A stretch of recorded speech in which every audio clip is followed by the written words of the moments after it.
नमस्कार. अध्ययन स्पर्धा परीक्षा हेल्प डेस्क या आपल्या यूट्यूब चॅनलवर सर्व भावी शिक्षकांचं अगदी मनापासून स्वागत.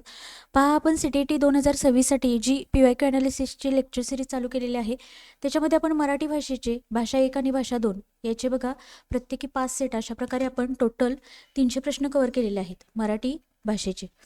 आणि या 300 प्रश्नाचे तुम्हाला 5 सेट पाहायला मिळतील. ते व्हिडिओ जर तुम्ही पाहिले नसतील तर ते आधी पाहून घ्या. लेटेस्ट डिसेंबर 2024 पेपर 1 पेपर 2 याच्यामध्ये मराठी भाषा 1 भाषा 2 साठी काय विचारलं होतं हे आपण डिस्कस केलेलं आहे. याच्यामध्ये भाषा 1 आणि भाषा 2 चे प्रत्येकी 5-5 सेट असे आपण टोटल 300 प्रश्न कव्हर केलेले आहेत. त्यांनी मोर दॅन इनफ आहेत बघा. जर तुम्हाला मराठी भाषेमध्ये किंवा भाषा 1 किंवा भाषा 2 साठी मराठीसाठी काय प्रश्न विचारले जातात, प्रश्नांचा स्तर काय आहे आणि कोणत्या स्वरूपाचे प्रश्न येतात हे समजून घेण्यासाठी इतके प्रश्न मोर दॅन इनफ आहेत. आजचा आपला बघा, आपण जानेवारी 2024चा आपण पेपर 1चा लास्ट व्हिडिओ बनवलेला होता. त्याच्यामध्ये भाषा 1 आणि भाषा 2चे प्रश्न डिस्कस केले होते. आता बघा, जानेवारी 2024 मधील भाषा 1 आणि भाषा 2चे पेपर क्रमांक 2ला मराठी भाषा 1 आणि भाषा 2 याच्यामध्ये काय प्रश्न विचारले होते हे आपण आता डिस्कस करणार आहोत. तर याच्यामध्ये बघा सर्व म्हणजे 91 ते 150 पर्यंत टोटल 60 प्रश्न आपण कव्हर करणार आहोत. आणि अशा प्रकारे हे 300 + 60 असे आपले टोटल 360 प्रश्न मराठीचे तुम्हाला आपल्या चॅनलवर पाहायला मिळतील. PYQ ॲनालिसिस जी PDF लिस्ट आहे बघा, तुम्ही प्लेलिस्ट चेक करा. त्याच्यामध्ये PYQ ॲनालिसिस म्हणून एक फोल्डर दिसेल. त्याच्यामध्ये हे सर्व तुम्हाला पेपर ॲनालिसिसचे व्हिडिओ पाहायला मिळतील. तर बघा, लगेच सुरुवात करूया. हा आहे पेपर क्रमांक 2 आणि आपला सेट आहे यम. आणि याच्यामध्ये 91 ते 150 पर्यंतचे टोटल 60 प्रश्न आपण आता इथं डिस्कस करणार आहोत. तर अजिबात वेळ न घालवता बघा, भाषा 1 जसं नेहमीप्रमाणेच आता जे सुरुवातीला किंवा आज पहिल्यांदा जॉईन झाले त्यांनी काय करायचं आहे बघा, सुरुवातीला आपलं चॅनल सबस्क्राईब करून ठेवायचं आहे, लाईक करायचं आहे, जेणेकरून परत एकदा एखादा नवीन व्हिडिओ बनवला तर त्याचं नोटिफिकेशन सर्वात आधी तुमच्यापर्यंत पोहोचेल. आणि आपल्या यूट्यूब चॅनल बरोबरच आपला टेलिग्राम ग्रुप देखील आहे, तो पण तिथून तुम्ही जॉईन करा, जेणेकरून बघा सर्व PDF असतील, सर्व नोट्स असतील त्या तुम्हाला आपल्या टेलिग्राम चॅनलवर पाहायला मिळून जातील. आणि तिथं हायलाईट करून मी तुम्हाला उत्तरं टिक करून तिथं पेपर प्रोव्हाइड केलेले आहेत मराठीची पुरवणी. आणि जर शक्य झालं तर पूर्ण पेपर पण मी तुम्हाला टिक करून नक्की प्रोव्हाइड करण्याचा प्रयत्न करेन. बघा, ज्यांनी 91 ते 120 भाषा 1 म्हणून मराठीची निवड केलेली आहेत त्यांनी 91 ते 120 या नंबरचे प्रश्न सॉल्व करायचे आहेत बघा भाषा 1 मराठीसाठी. आणि ज्यांनी भाषा 2 म्हणून मराठीची निवड केलेली आहे त्यांनी 121 पासून 150 पर्यंतचे प्रश्न सॉल्व करायचे असतात. नेहमीप्रमाणे बघा, एक उतारा आणि एक कविता तुम्हाला भाषा 1 मध्ये पाहायला मिळेल. आता आपण सुरुवातीला काय करूया, उतारा नेहमीप्रमाणे वाचून घेऊया. बघा, पालकत्व ही आपण आपल्या मुलांच्या सोबतीने सुरू केलेली एक आनंद यात्रा आहे. पालकत्व हे स्वतःसाठी की आपल्या मुलांसाठी, या प्रश्नाचं उत्तर आपल्याला मिळालं की पालकत्वाचा प्रवास हा सरळ, सुंदर आणि सोपा होऊन जातो. 91 ते 99 टोटल 9 प्रश्न ह्या उतार्यावर आहेत बघा.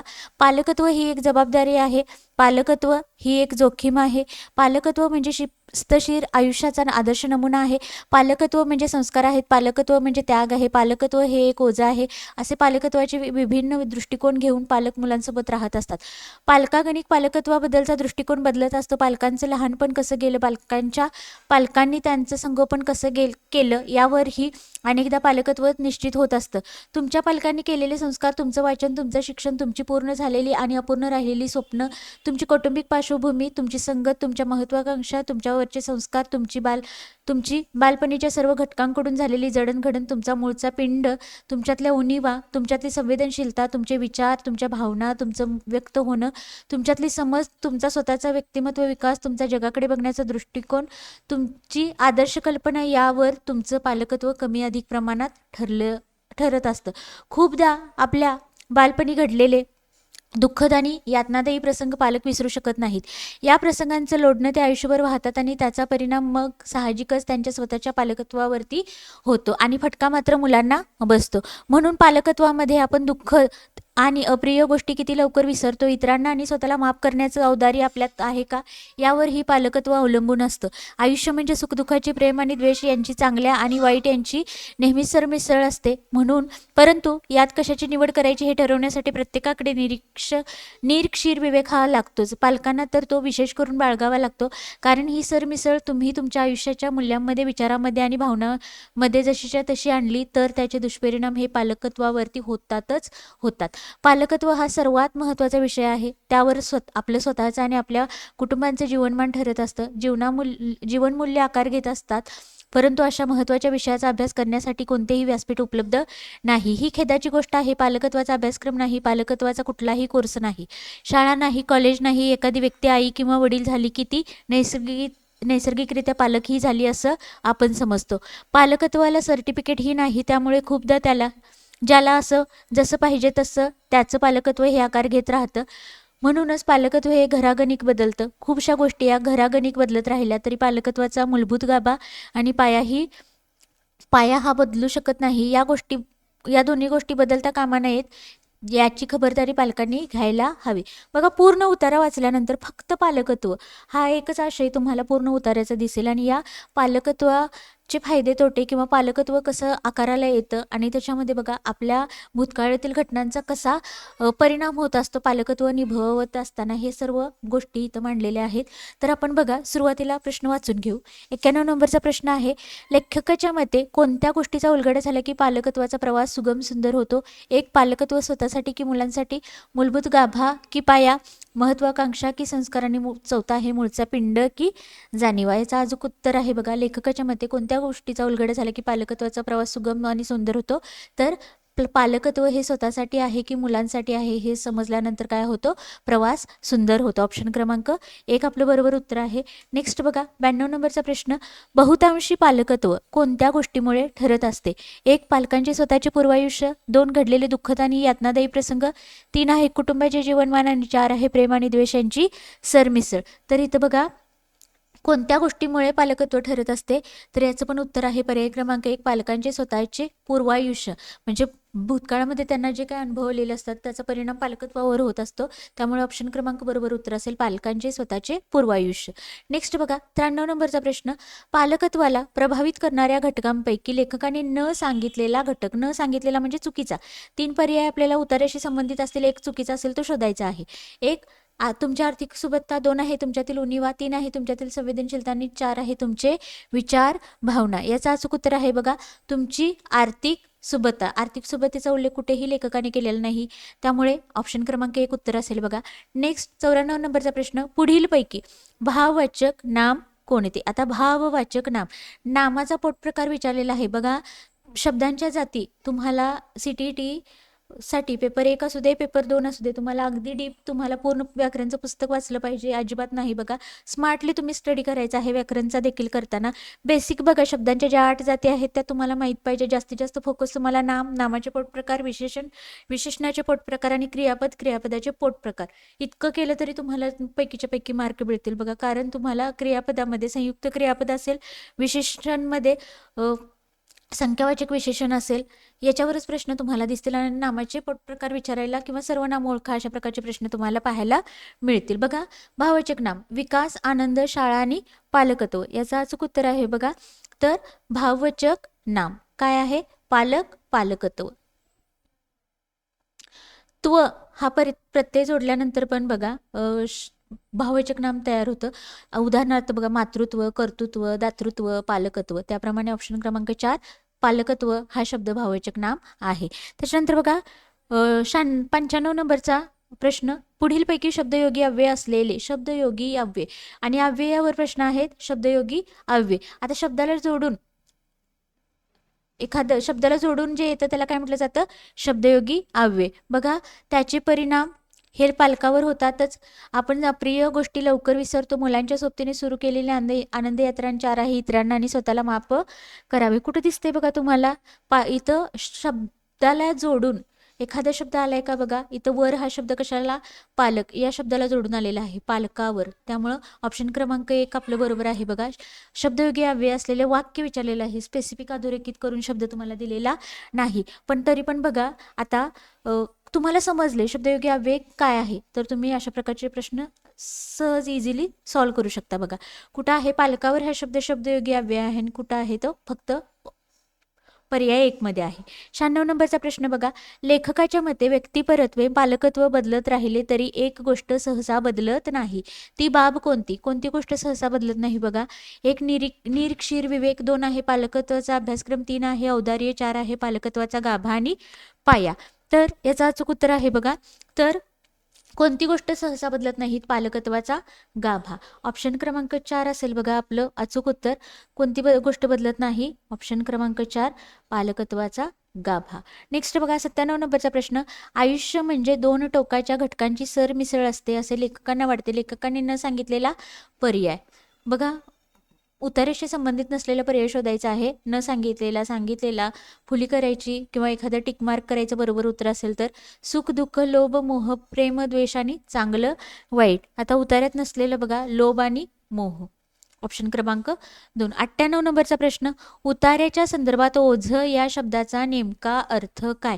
उतार्याच्या संबंधाने विचार करायचा आहे. ओझ या शब्दाचा काय अर्थ लागेल?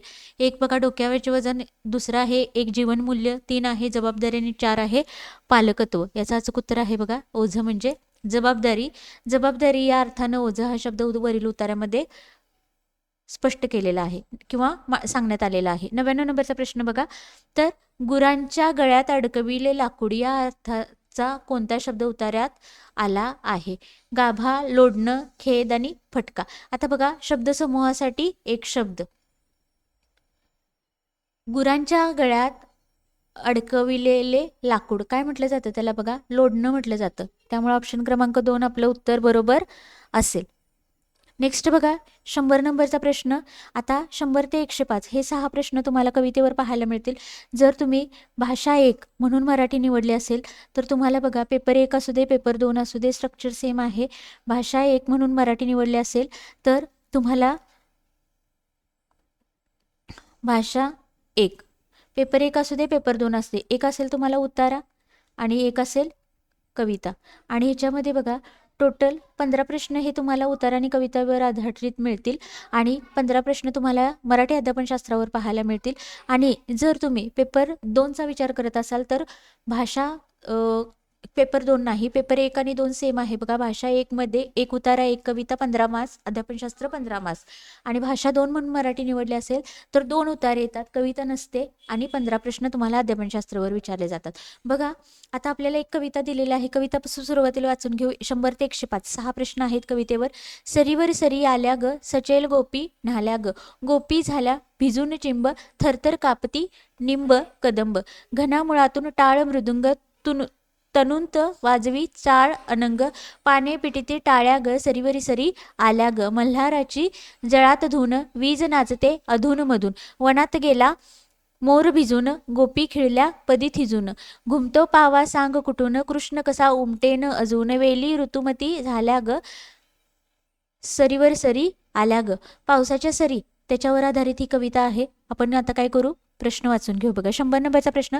पावा या शब्दाचा समानार्थी शब्द सांगा. आणि शब्द समानार्थी व्होकॅब्लरी या घटकावर तुम्हाला जास्तीत जास्त समानार्थी शब्द विचारलेले आहेत. कुठेही विरुद्धार्थी शब्द, आपण आता एवढे पेपर डिस्कस केले बघा, कुठेही तुम्हाला विरुद्धार्थी शब्दावर प्रश्न दिसत नाही. फक्त शब्दसमूहाबद्दल एखादा शब्द सांगा किंवा समानार्थी शब्द सांगा, समानार्थी नसलेला शब्द सांगा, अशाच प्रकारचे प्रश्न तुम्हाला पाहायला मिळतील. आता पावा याचा समानार्थी शब्द शोधा. 1 बासरी, 2 आहे धून, 3 आहे नाद आणि 4 आहे लय. आणि याचं अचूक उत्तर आहे बघा पावा म्हणजेच बासरी. ऑप्शन क्रमांक 1. नेक्स्ट बघा 101 नंबरचा प्रश्न. पुढीलपैकी कदंबाशी संबंधित कोण आहे? वीज, सरी, गोपी, वेल. कदंबाशी संबंधित कोण आहे बघा? गोपी. आता हे प्रश्न सोडवत असताना तुम्हाला उतार्याचे प्रश्न एका झटक्यात मिळून जातील बघा, पण कवितेचे प्रश्न सोडवताना तुम्हाला प्रत्येक वेळी इथं आहे बघा थरथर कापती निंब कदंब, इथं कदंब इथं दिलेला आहे बघा, कदंबाचा उल्लेख इथं आलेला आहे. आणि प्रश्न काय विचारलेला आहे आपल्याला की कोण कदंबाशी संबंधित आहे? कोण संबंधित आहे? तर गोपी झाल्या भिजून चिंब, इथं गोपी शब्द आहे बघा, तर गोपी या कदंबाशी संबंधित आहेत. तुम्हाला कविता समजून घ्यावी लागेल. तुमचं बघा अंडरस्टँडिंग चांगलं असेल तर तुम्हाला एकाच झटक्यात तुम्हाला प्रश्नांची उत्तर काढता येतील. पण जर थोडी जरी शंका वाटत असेल तर तुम्ही लगेच परत कवितेकडे जायचं आहे आणि तिथं पुन्हा एकदा वाचायचे आहे आणि त्याच्यानुसार किंवा ते काय विचारलेलं आहे ते प्रश्न ते शब्द तुम्ही कवितेमध्ये टिकमार्क करून ठेवा, जेणेकरून तुम्हाला प्रश्न तुमचे अजिबात चुकणार नाहीत बघा, कारण हे 15 मार्क्स तुमचे उतारा किंवा कविता असेल तर हे अगदी हातचे मार्क्स आहेत आणि याच्यामध्ये तुम्हाला एकही मार्क जाता कामा नये. नेक्स्ट बघा 102, पाने पिटती टाळ्या ग यातून कोणता भाव प्रगट होतो? समाधान, आनंद, सुख आणि तृप्ती. तर ह्याच्यातून बघा आनंदाचा भाव प्रतीत होत आहे, त्यामुळे ऑप्शन क्रमांक 2 उत्तर आहे. 103 नंबरचा प्रश्न आहे, घुमतो पावा सांग कुठून यातील प्रश्नार्थक क्रियाविशेषण अव्यय ओळखा. प्रश्नार्थक क्रियाविशेषण अव्यय. क्रियाविशेषण क्रियेबद्दल विशेष माहिती सांगणारा शब्द म्हणजे क्रियाविशेषण अव्यय असतं बघा. तर घुमतो, कुठून, पावा आणि सांग. तर याचं अचूक उत्तर आहे बघा घुमतो पावा सांग कुठून. तर आता पावा घुमत आहे आणि कुठून सांग असं याच्यामध्ये वाक्याचा अर्थ होतो आणि इथं आपल्याला प्रश्नार्थक क्रियाविशेषण अव्यय विचारलेला आहे. याचं अचूक उत्तर आहे बघा कुठून. कारण ह्या कुठून, घुमतो पावा, घुमतो पण कुठून, क्रिया काय आहे बघा, पावा घुमत आहे, घुमतो हे क्रियापद आहे आणि या क्रियापदाबद्दल विशेष माहिती सांगणारा शब्द कुठून. त्यामुळे इथं ऑप्शन क्रमांक 2 आपला अचूक उत्तर असेल शब्द कुठून. त्याच्यानंतर बघा 104 नंबरचा प्रश्न, कृष्ण कसा उमटेन अजून यातील कृष्ण हे काय आहे? नाम आहे, सामान्य नाम आहे, भावचक नाम आहे की विशेष नाम आहे? बघा कृष्ण हे एका व्यक्तीला दिलेलं विशेष नाव आहे, त्यामुळे बघा याचा अचूक उत्तर आहे विशेष नाम. नामाचे पोट प्रकार विशेष नाम आहे. 105 नंबरचा प्रश्न, या कवितेत कशाचे वर्णन केले आहे? पानांचे, मोराचे, कदंबाचे, पावसाचे. तर कशाचं वर्णन केले बघा, सरी कशाचे असतात? पावसाचे. त्यामुळे ऑप्शन क्रमांक 4 बरोबर येईल, पावसाचे वर्णन केलेलं आहे. 106 नंबरचा प्रश्न बघा, कोझिकोड परिसरात. आता इथून हे जे प्रश्न आहेत हे तुम्हाला मराठी अध्यापनशास्त्रावर आधारित मिळतील. पहा 15 प्रश्न टोटल. कोझिकोड परिसरात विशिष्ट समुदायात बोलली जाणारी मलयालम भाषा ही त्या परिसरातील दुसऱ्या भागात बोलल्या जाणाऱ्या मलयालम भाषेपेक्षा किंचित वेगळी आहे. विशिष्ट समुदायाकडून बोलली जाणारी मलयालम भाषा म्हणजे बघा, एक मलयालमचे 2 प्रकार, 2 आहे मलयालमची प्रादेशिक बोली, 3 आहे मलयालमची सार्वजनिक बोली आणि 4 आहे त्या दोन्ही स्वतंत्र भाषा आहेत. याचा अचूक उत्तर आहे बघा. आता इथं काय प्रश्न दिलेला आहे पुन्हा एकदा वाचा. कोझिकोड काय आहे? ठिकाण आहे आणि त्या परिसरामध्ये विशिष्ट समुदायात बोलली जाणारी भाषा कोणती आहे? मलयालम भाषा आहे. ही त्या परिसरातील दुसऱ्या भागात, आता त्याच परिसरामध्ये दुसऱ्या भागामध्ये बोलल्या जाणाऱ्या मलयालम भाषेपेक्षा किंचित वेगळी आहे. विशिष्ट समुदायाकडून बोलली जाणारी मलयालम भाषा म्हणजे काय आहे बघा, तर ही सामाजिक बोली आहे. मलयालमची सामाजिक बोली आहे. भाषा आणि बोली बघा, भाषा हा थोडा विस्तृत घटक आहे बोलीपेक्षा आणि बोली हा त्याचा पोटप्रकार आहे. त्यामुळे भाषा आणि बोली हा टॉपिक तुम्हाला चांगलं करायचा आहे, याच्यावर तुम्हाला प्रश्न पाहायला मिळतोच. तर इथं उत्तर काय येतं बघा, मलयालमची सामाजिक बोली. 107 नंबरचा प्रश्न बघा, विविध गटांना पुढील नियत कार्य देण्यात आले आहे. या शब्द संग्रह पाठांतर उपक्रमाला काय म्हणता येईल? पुढील शब्दातील शब्द आणि कथन यांचा सहसंबंध स्पष्ट करणारा घटक ओळखा. बघा कुटुंब, नातेसंबंध आणि भावना काय आहे? आशयात्मक शब्दसंग्रह, शब्दजोडी, शब्दसंग्रह जोडी आणि शब्द जाल आहे. तर अशा प्रकारचं हे ज्या रचना आहे याला काय म्हटलं जातं? आशयात्मक शब्दसंग्रह. ऑप्शन क्रमांक 1 थीमॅटिक व्होकॅब्युलरी. नेक्स्ट बघा 108 नंबरचा प्रश्न, नित्यदिन व्यवहारात किंवा दैनंदिन व्यवहारात परस्परांशी बोलली जाणारी भाषा म्हणजे काय? दैनंदिन किंवा नित्य जे व्यवहार आपण करत असतो त्याच्यामध्ये परस्परांशी बोलली जाणारी भाषा म्हणजे काय बघा, ज्ञानात्मक शैक्षणिक भाषा नैपुण्य CALP, मूलभूत परस्पर भाषा संज्ञापन कौशल्य BICS, संज्ञापनात्मक भाषा कौशल्य आणि परस्पर भाषा नैपुण्य. याचं अचूक उत्तर आहे बघा, मूलभूत परस्पर भाषा संज्ञापन कौशल्य. परस्परांशी बघा दैनंदिन व्यवहार करत असताना जी भाषा बोलली जाते त्याला काय म्हटलं जातं? मूलभूत परस्पर भाषा संज्ञापन कौशल्य. आता इथं तुम्हाला पूर्ण मराठीमध्ये आणि त्या टर्मला इंग्लिशमध्ये BICS असं म्हटलं जातं, हे इथं दिलेलं आहे.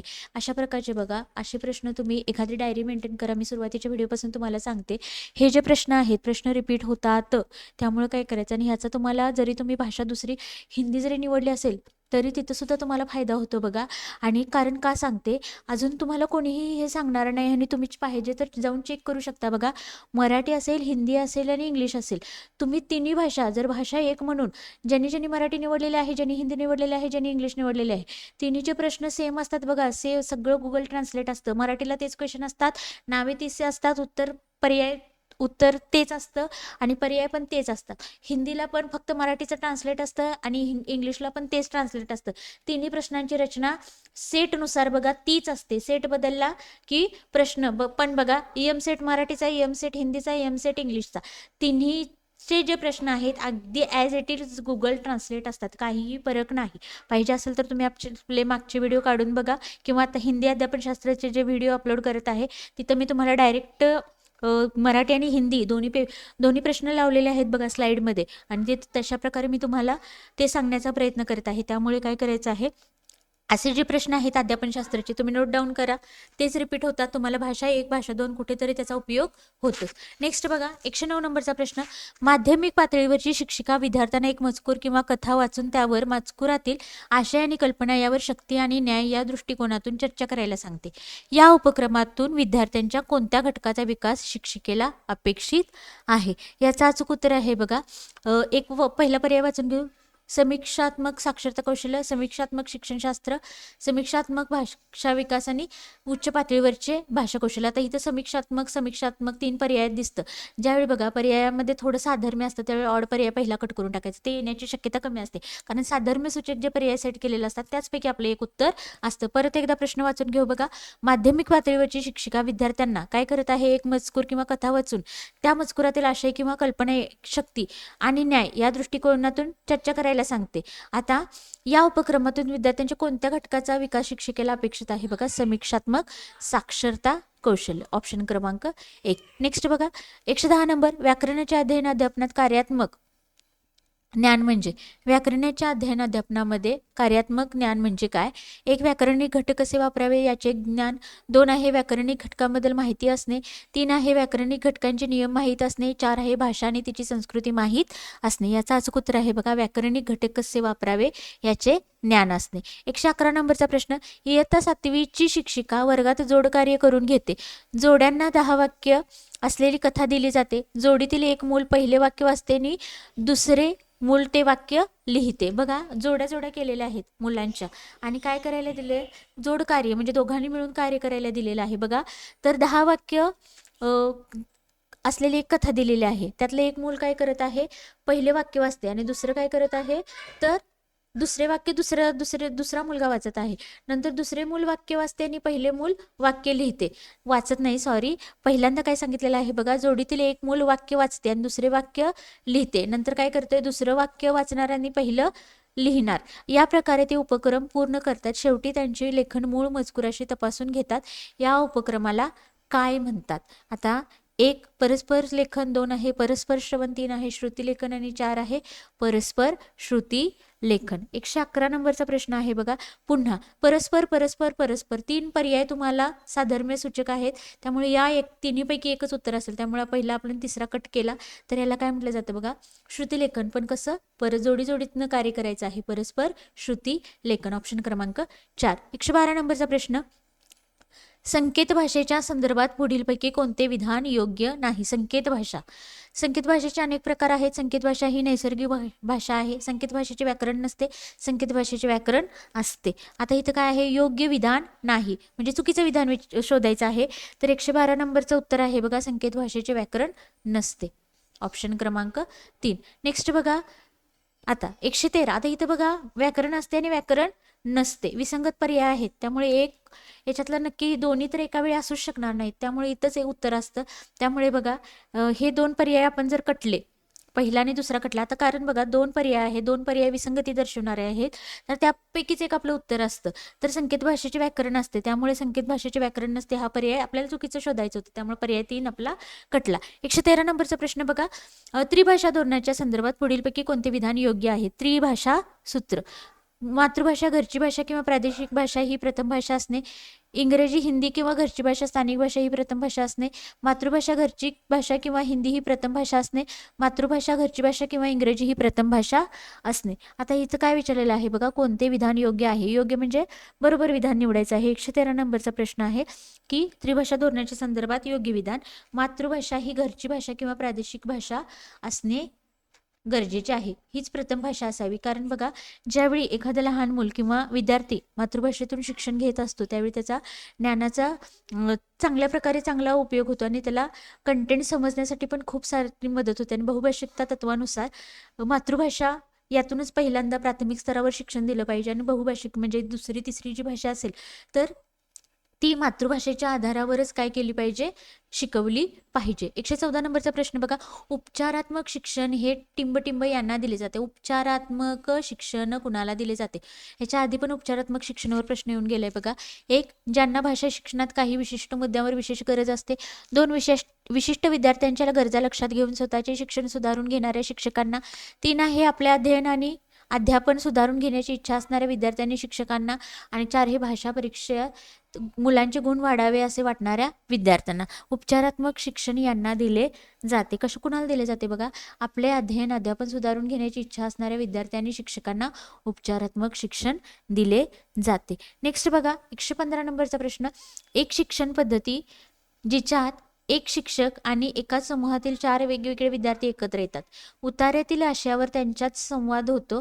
ते यातून एक समान विकास होऊन वाचन आकलन सुधारते. ही पद्धत म्हणजे काय? व्याकरण भाषांतर पद्धती, अन्योन्य अध्यापन, संरचनात्मक पद्धती, आदर्श वाचन. याचं अचूक उत्तर आहे बघा 115 नंबरचा प्रश्न, अन्योन्य अध्यापन. आता बघा, जे ओव्हरऑल पेपर डिस्कस केलेला आहे किंवा ॲनालिसिस केलेला आहे, तुम्हाला बघा पर्याय आहेत. आता इथं बघा, इथं प्लेन पर्याय आहे, इथं प्लेन आहे, इथं प्लेन आहे, पण इथं पर्याय बघा अन्योन्य अध्यापन आणि त्याच्यानंतर पुन्हा इंग्लिश टर्म पण किंवा इंग्लिशमध्ये त्याला काय म्हटलं जातं, रेसिप्रोकल टीचिंग, हे पण मेन्शन केलेलं आहे. आणि हा थोडासा ऑड वाटत आहे बाकीच्या तिन्हींच्या पर्यायापेक्षा.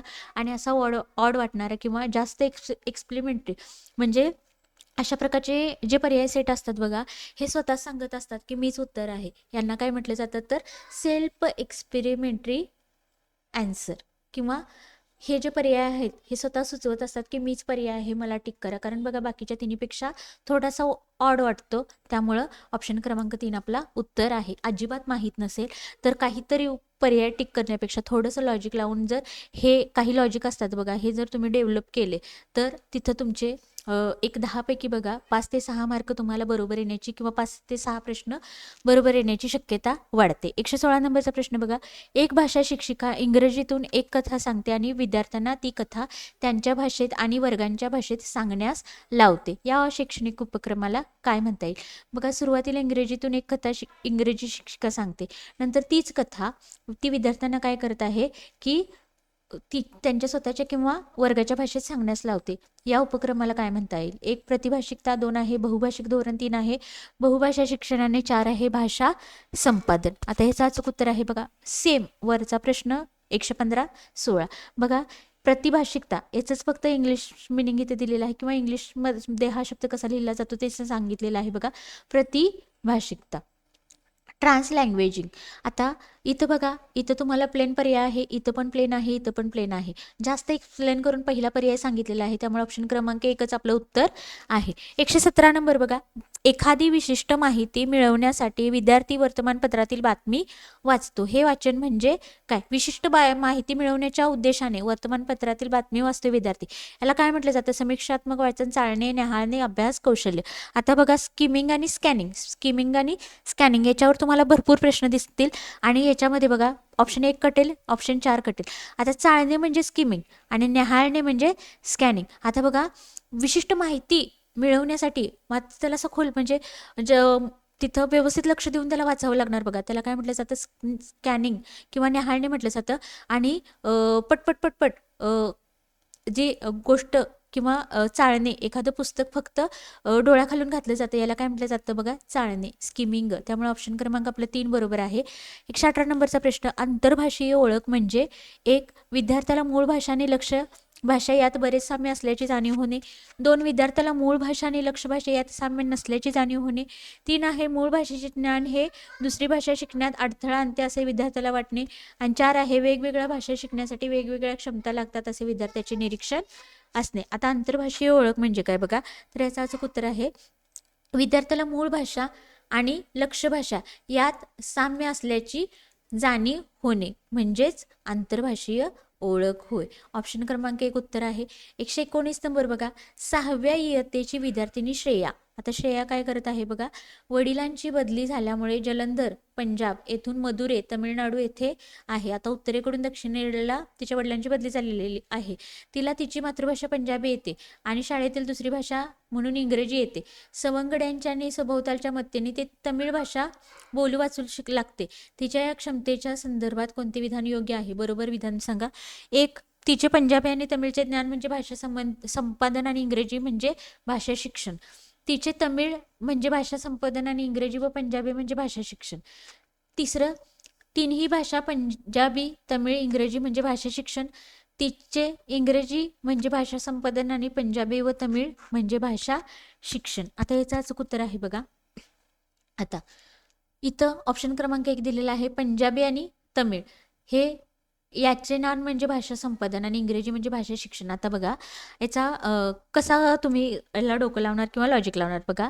जी आपली मातृभाषा असते किंवा मातृभाषा असते ती आपण पुस्तकात वाचून शिकतो का? नाही. आपल्या घरातून अवतीभोवती आपल्या आसपासची जी लोक त्यांच्या बोलण्यातून, आपल्या घरच्यांच्या बोलण्यातून किंवा ऐकण्यातून आपण ते शिकत असतो. त्याला म्हटलं जातं भाषा संपादन. आता बघा तमिळ भाषा पण तिनं काय केलेली आहे, तर तिच्या अवतीभोवती इथं दिलेलं आहे सवंगड्यांच्या सभोवतालच्या मत्तीने तिने तमिळ भाषा शिकलेली आहे. याला भाषा शिक्षण म्हटलं जात नाही, याला भाषा संपादन म्हटलं जातं. त्यामुळे तिची मातृभाषा पंजाबी आणि तमिळ या 2 भाषांचं तिनं संपादन केलेलं आहे आणि इंग्रजी भाषा ही ती पर्टिक्युलर शाळेमध्ये जाऊन शिकलेली आहे. त्यामुळे इंग्रजीचा समावेश भाषा शिक्षणमध्ये होईल. त्यामुळे ऑप्शन क्रमांक 1 आपलं उत्तर असेल. आता बघा ना, जर आता मराठी कपल असेल आणि समजा ते अमेरिकेमध्ये राहत असेल तर त्यांची मातृभाषा मराठी आहे, पण आता तिथं समजा एक जर्मनीमध्ये राहत असेल तर तिथली जी वेगळी लँग्वेज आहे ती किंवा इंग्रजी तिथं शाळेमध्ये शिकवली जात असेल पण तिथली जर्मन भाषा असेल तर बघा ते मूल तिच्या आईवडील बोलणारी मराठी भाषा पण शिकू शकेल आणि जर्मन भाषा ती त्याला अवतीभोवतीच तिथले जे लोक आहेत त्यांच्याकडूनच ते बघून बोलून ऐकून ते शिकू लागेल. त्यामुळे जर्मन भाषा आणि मराठी भाषा ही त्याचं झालं त्याचं भाषा संपादन आणि इंग्रजी भाषा तिथल्या शाळेमध्ये इन्क्लूड असलेला विषय ती झालं त्याचं भाषा शिक्षण. 120 नंबरचा प्रश्न बघा, पुढीलपैकी विस्तृत वाचनाचे कोणते उद्दिष्ट नाही? विस्तृत वाचन उद्दिष्ट नाही, चुकीचा पर्याय सांगायचा आहे. 1 आकलनासाठी वाचन, 2 भाकीत करण्यासाठी वाचन, 3 आहे व्याकरणाचे ज्ञान मिळवण्यासाठी वाचन आणि 4 आहे आनंदासाठी वाचन. विस्तृत वाचन याचे उद्दिष्ट नाही बघा, व्याकरणाचे ज्ञान मिळवण्यासाठी विस्तृत वाचन केलं जात नाही. ऑप्शन क्रमांक 3. आता बघा इथं आपले भाषा 1 चे प्रश्न संपलेले आहेत. आता ज्यांनी भाषा 2 म्हणून मराठीचा निवड केलेली आहे त्यांच्यासाठी 121 ते 150 पर्यंतचे प्रश्न त्यांच्यासाठी आहे. तुम्ही बघा भाषा 1 चे पण बघा, भाषा 2 चे पण बघा, जेणेकरून मराठी तुम्ही कोणतीही भाषा निवडली असेल तुम्हाला सारखे ते प्रश्न रिपीट झाल्यामुळे बघा जरी तुम्ही भाषा 2 हिंदी निवडली असेल तरी पण मी सांगते तुम्हाला मस्ट तुम्ही भाषा 2चा व्हिडिओ बघा, कारण हे जे तुम्हाला भाषा 2चे 106 पासून एक उतारे तुम्हाला भलेही वेगळे असतील हिंदीचे, पण मराठीच्या उतारे आणि हिंदीच्या उतार्यामध्ये 100% बघा फरक असेल. पण 106 पासून 106 म्हणते सॉरी, तर याचे जे अध्यापनशास्त्राचे 15 प्रश्न आहेत ते तुम्हाला ॲज इट इज हिंदीमध्ये फक्त ट्रान्सलेट झालेले पाहायला मिळतील. त्यामुळे ज्यांनी बघा भाषा 2 म्हणून जरी मराठीची निवड केली नसेल तरी हिंदी किंवा इंग्लिश जरी त्यांचा भाषा 2 विषय असेल तर त्यांनी पण हे व्हिडिओ नक्की पहा, कारण हेच प्रश्न तुम्हाला गुगल ट्रान्सलेटच्या स्वरूपात पाहायला मिळतील अध्यापनशास्त्राचे. आता बघा याच्यामध्ये पण एक उतार आहे आणि याच्यामध्ये 2 उतारे असतील बघा, आणि भाषा 1 मध्ये एक उतारा एक कविता. 121 ते 128 8 प्रश्न आहेत उतार्यावर, वाचून घेऊ बघा. आज पालकत्वासमोर अनेक आव्हानं उभी आहेत, पालकत्वावरच उतारा आहे. बाहेर घडणाऱ्या प्रत्येक सामाजिक, आर्थिक, शैक्षणिक आणि वैज्ञानिक बदलांचे परिणाम किंवा दुष्परिणाम हे आज घराघरात शिरले आहेत.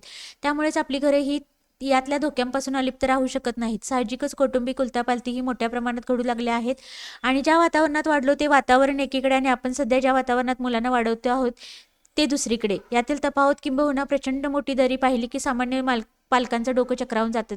ते स्वाभाविक आहे. नीतीने आपल्या पुढे काय बरं वाईट वाढून ठेवले याची जशी आपल्याला कल्पना नसते तशीच विज्ञानाने, तांत्रिक बदलाने, नवनव्या शोधाने, इंटरनेट सारख्या महाजालाने, मोबाईल सारख्या तंत्रज्ञानाने आपल्या पुढे अजून काय वाढून ठेवलं आहे याची आपल्याला कल्पना नाही. नाकासमोर चालून स्वतःचा प्रवास आजवर केलेल्या पालकांना खूप धास्ती वाटते आहे. पालकत्व ही केवळ जबाबदारी नसून ती एक आनंद यात्रा आहे जी आपण आपल्यासाठी सुरू केली आणि आपल्या मुलांना त्यात सहभागी करून घेतलं आहे. ही भावना खूप खोलवर रुजायला हवी.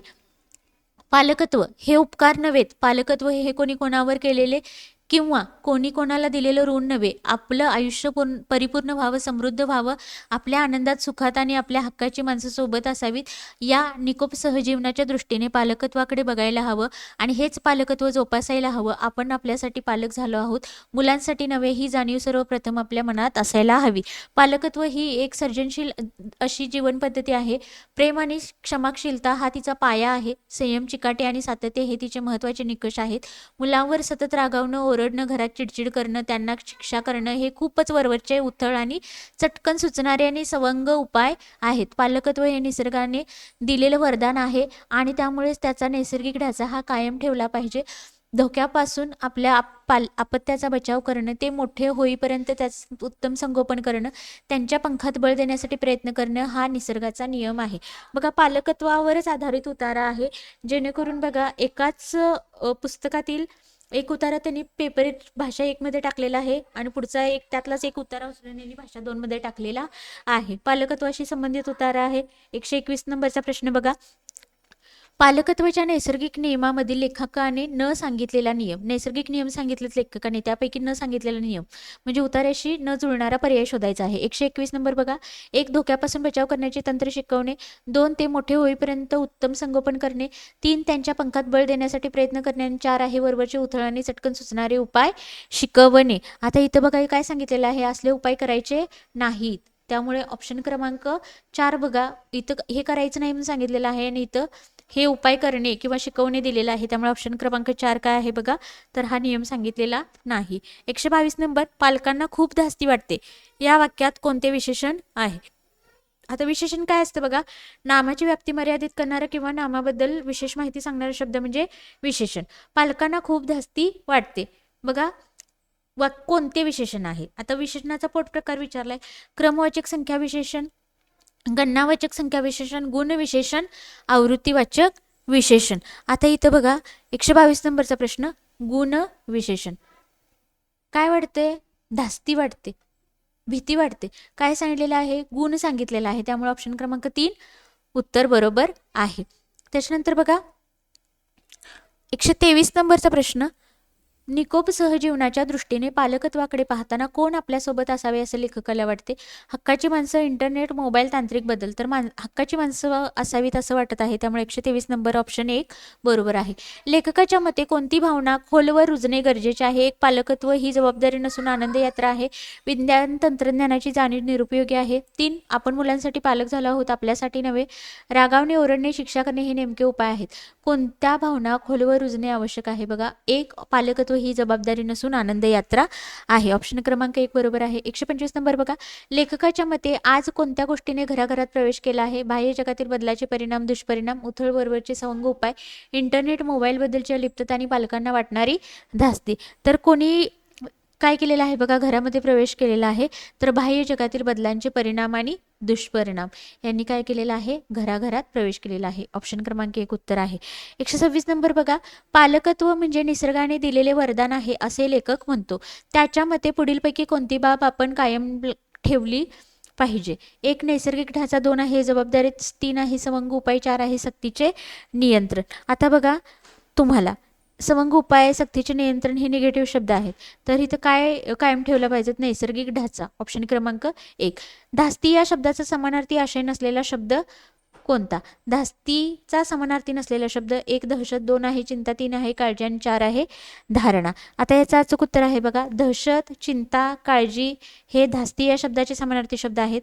धारणा किंवा धारणा म्हणजे काय असतं? एखाद्याबद्दल करून घेतलेला आपण समज. त्यामुळे ऑप्शन क्रमांक 4 वेगळा आहे.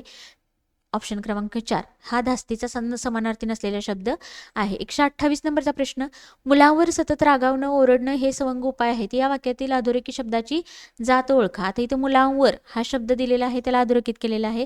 उभयान्वयी अव्यय, शब्दयोगी अव्यय, क्रियाविशेषण अव्यय, भाववाचक अव्यय. शब्दाला जोडून वर शब्द आलेला आहे, त्यामुळे शब्दयोगी अव्यय येईल. किती वेळा येऊन गेलाय बघा शब्दयोगी अव्यय, आणि नेहमी तुम्हाला एकच शब्दयोगी अव्ययच विचारलेलं आहे. 129 ते 135 पुढे पुन्हा एक उतारा दिलेला आहे, वाचून घेऊया बघा. तर हे 6 प्रश्न पुन्हा दुसऱ्या उतार्यावर आहेत. पृथ्वीवर हजारो वर्षांपासून हवामान आणि पर्यावरण यांचा निसर्ग नियमाप्रमाणे समतोल राखला जात होता, परंतु औद्योगिक क्रांती आणि एकूणच माणसाच्या विकासासाठी खूप झाडे आपण तोडायला सुरुवात केली. लोकसंख्या वाढली, प्रदूषण वाढले आणि शहरे सुजायला लागली म्हणजे वाढायला लागली. त्या विकासाच्या घोडदौडीत निसर्गाचा समतोल मात्र माणसाने बिघडवला. आता त्याचेच परिणाम तापमानात वाढ, हवामान बदल, नैसर्गिक आपत्तीच्या स्वरूपाने आपण पाहत आणि अनुभवत आहोत. हिवाळ्यात लावावा लागणारा कूलर, एअर कंडिशन, अवकाळी येणारा पाऊस, 40-45 डिग्रीपर्यंत जाणारे तापमान, हे काही आपल्याला नवीन नाही. आता हवामान बदल दूर राहिला नसून तो आपण प्रत्यक्षात अनुभवत आहोत. कॅनडामध्ये आलेली उष्णतेची लाट, सौदी अरेबियामध्ये आलेला पूर, ऑस्ट्रेलियात लागणारे वणवे हे देखील त्याचाच भाग आहे. जगासमोर असलेलं हवामान बदल हे सर्वात मोठं आव्हान असून त्याचा परिणाम समाजातील सर्व स्तरांवर दिसून येत आहे. अनेक संशोधक वाढणारे तापमान, वितळणारी हिमशिखरं, हिमनद्या, सतत येणारी वादळं, पूर, दुष्काळ आणि समुद्राच्या पातळीत होणारी वाढ याचा संबंध हरितवायू उत्सर्जनाशी लावतात. त्याचा परिणाम आपल्याला कमी जास्त प्रमाणात जगाच्या सगळ्या कोपऱ्यात, भारतात आणि महाराष्ट्रातही दिसून येतो. या वातावरण बदलाचा तुमच्या, माझ्यावर आणि महाराष्ट्रावर काय परिणाम होणार आहे हे जाणून घेणे गरजेचे आहे. आज carbon dioxide, CO2, methane, ozone, पाण्याची वाफ हे हवेत नसते तर आपली पृथ्वी ही 30 डिग्रीने आजपेक्षा थंड असते. म्हणजेच काय, तर पृथ्वीवरील तापमान नियंत्रित ठेवण्यात या वायूंचा मोठा वाटा आहे. एकूण वातावरणातील या वायूंच्या प्रमाणातील बदलाचा पृथ्वीवरील तापमानावर परिणाम होतो. IPCC intergovernmental panel on climate चेंजच्या रिपोर्टनुसार, IPCCच्या रिपोर्टनुसार 1880 ते 2012 या काळामध्ये बघा 0.85 डिग्रीनी तापमानात वाढ झालेली आहे. ते मुख्यतः कार्बन डायऑक्साईडसारख्या हरितवायूंच्या अतिउत्सर्जनामुळे झाले असे अभ्यासक मानतात. बर्फात अडकलेल्या हवेच्या अभ्यासावरून 4 लाख वर्षांपूर्वीपर्यंत हवेत कार्बन डायऑक्साईडचे प्रमाण किती असावे याचा अंदाज बांधता येतो आणि त्यानुसार हे कार्बन डायऑक्साईडचे प्रमाण हिमयुगानंतर 180 ते 280 ppm इतके होते, जे आज 400 ppm एवढे वाढले आहे. बघा, ग्लोबल वॉर्मिंग किंवा तापमान वाढ याच्यावर आधारित हा उतारा आहे आणि ह्याच्यामध्ये तुम्हाला तापमान वाढ झाल्यामुळे काय काय होत आहे आणि त्याचा फटका कसा बसत आहे किंवा कोणत्या आपत्ती येत आहेत आणि तापमान वाढीसाठी आवश्यक असणारे घटक दिलेले आहेत. त्यामध्ये महत्त्वाचं आहे बघा कार्बन डायऑक्साईड आणि त्याचं जे प्रमाण आहे किंवा तापमान वाढ किती प्रमाणात झालेली आहे याची आकडेवारी दिलेली आहे. बघा 129 नंबरचा प्रश्न वाचून घेऊ. लेखकाच्या मते आज कोणती गोष्ट थेट आपल्याला अनुभवाला येत आहे? 1 सौदी अरेबियाचा पूर, बर्फात अडकलेली हवा, 3 आहे हवामान बदल आणि 4 आहे ऑस्ट्रेलियातील वणवे. सर्वांना सामावून घेणारा पर्याय बघा हवामान बदल, आणि ह्या सर्व गोष्टी हवामान बदलामुळे झालेल्या आहेत. त्यामुळे हवामान बदल ऑप्शन क्रमांक 3 ही गोष्ट आपल्याला थेट अनुभवायला येत आहे. 130 नंबरचा प्रश्न, लेखकाच्या मते जग, भारत आणि महाराष्ट्रात कोणत्या गोष्टीचे परिणाम दिसू लागले आहेत? 1 अनुकूल हवामान, सार्वत्रिक विकास, हरितवायू उत्सर्जन, कॅनडातील उष्णतेची लाट. हे येणार नाही बघा ऑप्शन क्रमांक 4. उत्तर असेल आपलं तर हरितवायू उत्सर्जन. या हरितवायू उत्सर्जनाच्या अति प्रमाणामुळेच काय होत आहे, तापमान वाढत आहे. 131 नंबरचा प्रश्न बघा, हवामान बदल हे सर्वात मोठं आव्हान आहे. या वाक्यातील अधोरेखित शब्द काय आहे? मोठं काय आहे? हा मोठं शब्द काय आहे बघा? विशेषण आहे, क्रियापद आहे, विशेषनाम आहे की सर्वनाम? आता हे क्रिया पूर्ण करणारे शब्द आहे का? क्रियापद येणार नाही. त्याच्यानंतर बघा, हे विशेषनाम आहे का? कुठं नाम मोठं याचा आपण नामासारखा वापर करू शकतो का? नाही. सर्वनाम नाही. तर आव्हान आहे. आव्हान काय आहे? हा शब्द नाम आहे आणि या नामाबद्दल माहिती सांगणारा हा शब्द आहे मोठं आव्हान. आव्हान कसं आहे? मोठं आहे. त्यामुळं मोठं हा शब्द काय आहे? विशेषण. ऑप्शन क्रमांक 1. 132 नंबरचा प्रश्न, प्रदूषण वाढले आणि शहरे सुजायला लागली. या वाक्यातील सामान्य नाम ओळखा. वाढले, शहर आणि लागली. तर बघा, सामान्य नाम सांगायचं आहे. आणि येणार नाही, लागली येणार नाही. वाढले क्रियादर्शक शब्द आहे, लागली क्रियादर्शक शब्द आहे. आणि बघा तर अव्यय आहे उभयान्वयी, त्यामुळं लागली आणि वाढले हे कट झालं तर बघा शहर आणि स्पेसिफिक शहराचं नाव. म्हणजे आता मी इथं कोल्हापूर दिलं तर कोल्हापूर झालं विशेष नाम. आपल्याला सामान्य नाम सांगायचं आहे तर शहर. ऑप्शन क्रमांक 2. 133 नंबरचा प्रश्न, उतार्यात आलेल्या वाटा शब्दाचा नेमका अर्थ असलेला पर्याय निवडा. मार्ग, रस्ता, विल्हेवाट आणि सहभागीता. आता इथं आपल्याला माहीत असणारा अर्थ अपेक्षित आहे का? नाही. उतार्यामध्ये कोणता अर्थ? वाटा या शब्दाशी मिळता जुळता अर्थ सांगितलेला आहे ते सांगायचं आहे. बघा, वाटा म्हणजे मार्ग, रस्ता, विल्हेवाट येणार नाही, हे दोन्ही जवळचे वाटतात. पण वाटा हा शब्द कशाच्या अर्थानं वापरलेला आहे उतार्यामध्ये? सहभागीचा. कारण तापमान वाढ होण्यामध्ये प्रत्येकाचा वाटा आहे, म्हणजे प्रत्येकाचा सहभाग आहे. ऑप्शन क्रमांक 4. नेक्स्ट बघा, 134 नंबरचा प्रश्न. संशोधकांनी हरितवायू उत्सर्जनाशी ज्या गोष्टींचा संबंध लावला आहे त्यापैकी चुकीचा पर्याय शोधा. आता चुकीचा पर्याय सांगायचा आहे, असं फुली मारून ठेवायचे उत्तर. नंतर बघा, जरी तुम्ही एखादा प्रश्न गोल करून पुढे गेलात तर ज्यावेळी तुम्हाला तुमचे सर्व पेपर सोडून पूर्ण होईल आणि त्यावेळी असे गोल केलेले आपण प्रश्न सोडवतो, त्यावेळी एका फुलीवरून आपल्याला समजते की आपल्याला चुकीचं शोधायचं आहे का बरोबर पर्याय शोधायचा आहे. एक बघा, वाढते तापमान 2 आहे, वितळणारी हिमशिखरं 3 आहे, पृथ्वीच्या तापमानात होणारी वाढ आणि 4 आहे, समुद्र पातळीत होणारी घट. आता 134 नंबर काय सांगायचं आहे आपल्याला? तर संशोधकांनी हरितवायू उत्सर्जनाशी ज्या गोष्टींचा संबंध लावला आहे त्याच्यापैकी चुकीचा पर्याय, तर याचा आहे बघा, समुद्र पातळीत होणारी वाढ. वितळणारी हिमशिखरं सांगितलेले आहेत, वाढते तापमान सांगितलेले आहे, पृथ्वीच्या तापमानात होणारी वाढ सांगितलेली आहे, पण समुद्र पातळीत होणारी घट हे सांगितलेलं नाही. ऑप्शन क्रमांक 4 विसंगत पर्याय आहे. 135 नंबर बघा, लेखकाच्या मते कोणत्या गोष्टीत वाढ झाली आहे? 1 हवेतील कार्बन डायऑक्साईडचे प्रमाण, 2 शहरामधील वृक्षव्याप्त क्षेत्रफळ, 3 निसर्गाचा समतोल आणि 4 आहे IPCC रिपोर्ट. वाढ कोणत्या गोष्टीत झालेली आहे असं लेखकानं म्हटलं आहे? तर कार्बन डायऑक्साईडचं प्रमाण हवेमध्ये वाढलेलं आहे. ऑप्शन क्रमांक 1 उत्तर असेल. 136 नंबरचा प्रश्न. पुढीलपैकी कोणती पद्धती, आता इथून जे प्रश्न आहेत बघा 136 पासून 150 पर्यंत हे अध्यापनशास्त्रावर आधारित प्रश्न आहेत. 1 पुढीलपैकी कोणती पद्धती मौखिक सराव आणि भाषेच्या मूलभूत घटकात नैपुण्य याला भाषा अध्ययनाचा अनिवार्य भाग मानते? 1 श्राव्य भाषिकता, 2 आहे संवादात्मक भाषा शिक्षण, 3 आहे व्याकरण भाषांतर पद्धती, 4 आहे समग्र शारीरिक प्रतिसाद. आता याचं बघा अचूक उत्तर आहे, मगाशी जी ट्रिक सांगितली तेच, श्रव्य भाषिकता, ऑडिओ लिंग्व्यालिझम. 137 नंबरचा प्रश्न बघा. इलाम हा इयत्ता 7वीचा विद्यार्थी असून त्याला कन्नड, मराठी, हिंदी, इंग्रजी भाषा बोलता येतात. घरी आपल्या पालकांशी तो या 4ही भाषात मुक्तपणे बोलतो आणि वर्गात तो हिंदी, कन्नड आणि इंग्रजीतून बोलतो, कारण या भाषा त्याच्या मित्रांना व शिक्षकांना अवगत आहे. त्याचे हे कौशल्य म्हणजे 1 भाषेची सार्वत्रिक क्षमता, 2 आहे कोड मेशिंग, 3 आहे भाषा बदल आणि 4 आहे आंतरभाषिकता. तर बघा याचा अचूक उत्तर आहे भाषेची सार्वत्रिक क्षमता. भाषेची सार्वत्रिक क्षमता, सर्वच भाषा त्याला बोलता येतात. त्यामुळं बघा, आणि थोडं लॉजिक लावलं उत्तर आपल्याला अजिबात काढता येणार नाही.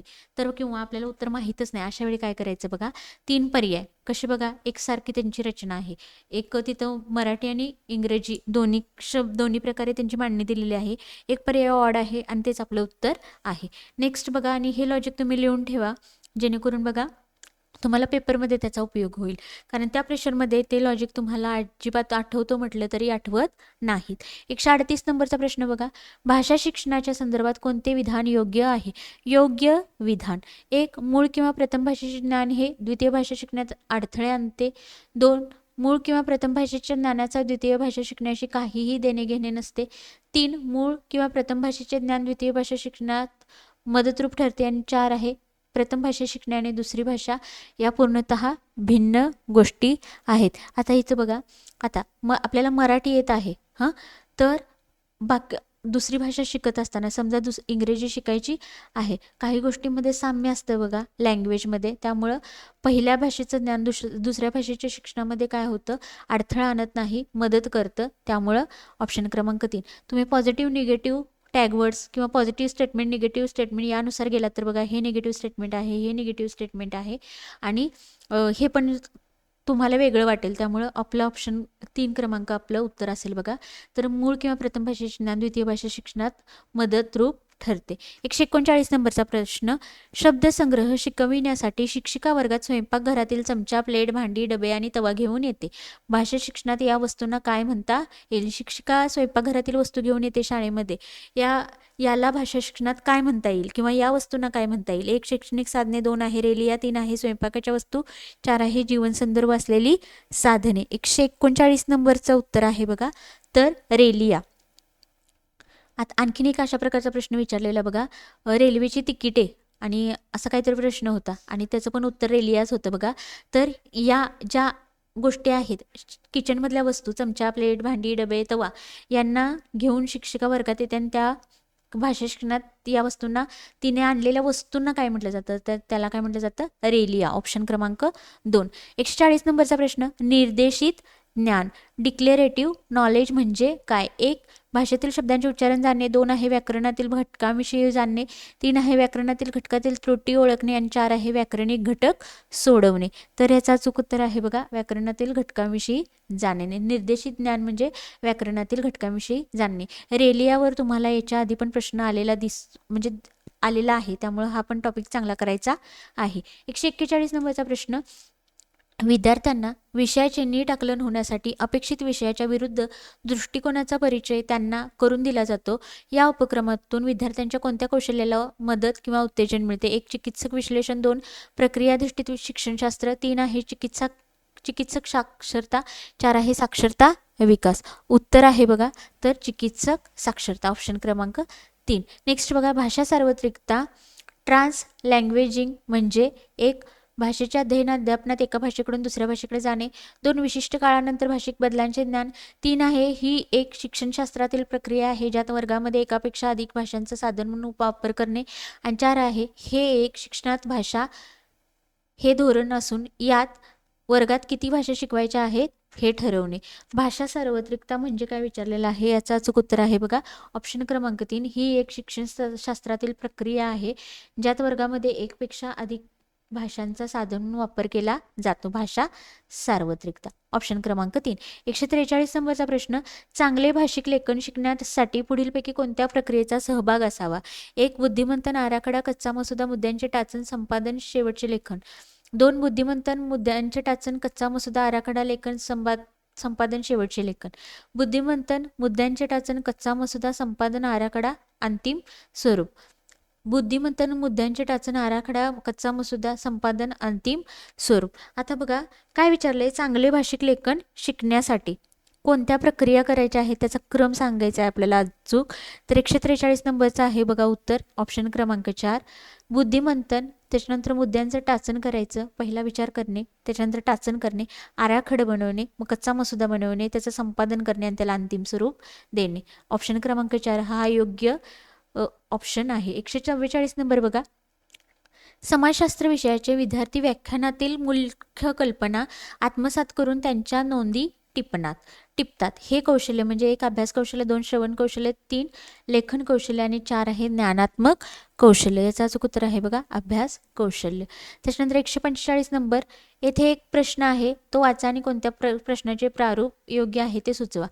एका लहान मुलीची गोष्ट वाचल्यानंतर तिला होणारा मानसिक त्रास आणि शारीरिक वेदनांना ती किती धैर्याने जाते किंवा सामोरे जाते. इथं गुगल ट्रान्सलेशन आहे त्यामुळे शब्द चुकलाय बघा. सामोरे जाते याची तुम्हाला जाणीव होते. तुम्ही या मुलीला कौतुक करणारे पत्र लिहिता. 120 शब्दात हे पत्र लिहा.